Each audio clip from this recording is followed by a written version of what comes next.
everyone, welcome. In this home practice session, we're going to explore Urdhva Dhanurasana using a chair and using a bolster and using a mat. So to begin, take your mat, fold it in four, and place it inside of your chair seat. Take your bolster, and you're just going to hang on to your bolster as you climb inside of your chair. And then bring your buttocks forward quite a bit so that you have room to place your bolster just behind the sacrum area. So you can see the bolster is coming right up to the chair rail.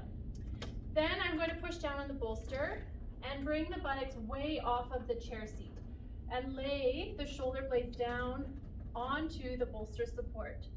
Now at this point, you tuck the shoulders under, start to move the shoulder blades down the back. Then start to slide straight back, just until the bottom tips of the shoulder blades start to come on the edge of your bolster roll. So you can be here with the hands, or if this feels okay, take one arm over, the other arm over. You can let the head go, and then if this feels okay, start to straighten one leg at a time and press through the inner heels, big toe mounds. Press the thighs down and reach the arms away.